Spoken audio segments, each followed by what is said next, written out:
बिस्मिल्लाहि मिनश्शैतानिर्रजीम बिस्मिल्लाहिर्रहमानिर्रहीम। अस्सलाम वालेकुम वरहमतुल्लाहि वबरकातुहू। प्यारे बच्चों, फिर से आपका इस्तकबाल है digital social science YouTube channel पर। Myself M Rukhsana, assistant teacher of Ghalib high school Bellary. Dear students, आज ज्योग्राफी का चौथा लेसन जो कि आबी कुर्रा है, इसके सवालात और जवाबात को डिस्कस करेंगे। बरआज़म शेल्फ की औसत गहराई डैश है 100 फैथम, 1 फैथम जो कि 6 फीट के बराबर होती है। हाइड्रोस्फीयर आबी कुर्रे से क्या मुराद है? जमीन के कुल रकबे का तकरीबन 71% यानी कि 361 मिलियन मुरब्बा किलोमीटर पानी से ढका हुआ है। इसे हाइड्रोस्फीयर कहा जाता है।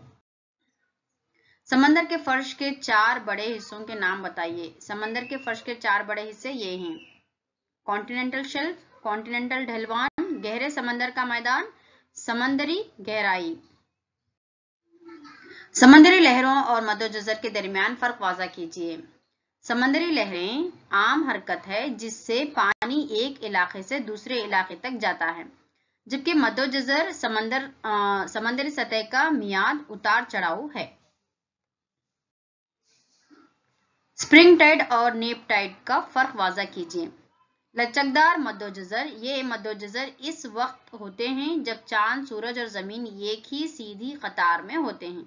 मिसाल, नया चांद, भरपूर चांद के दिन, सूरज गिरन, चांद गिरन के दिनों में जब लचकदार मद्दोजज़र पैदा होता है तो ऊंची लहरें ऊंची होती हैं और निचली मद्दोजज़र में निचली लहरें होती हैं। हिल्की मद्दोजज़र, ये मद्दोजज़र पहले चौथाई और आखिरी चौथाई चांद के दिनों में होता है। हिल्की मद्दोजज़र के वक्त जमीन और सूरज इसी एक ही सिमत में रहते हैं और चांद जमीन के सीधे ऊपर की तरफ होता है। इस किस्म के मद्दोजज़र में लहरें हिल्की और औसत लंबाई की होती हैं। समंदर का तहफ़्फ़ुज़ हम किस तरह कर सकते हैं? हम मंदरज ज़ैल तरीक़ों के जरिए समंदरों को महफूज कर सकते हैं। तेल की नकलो हमल पाइपलाइनों के जरिए की जाए।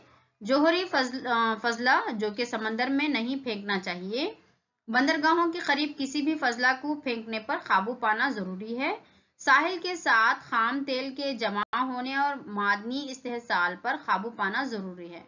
साहिलों के इस्तेहसाल और तबाही पर काबू पाना जरूरी है। जज़ाकल्लाह खैर बच्चों, अल्लाह हाफिज।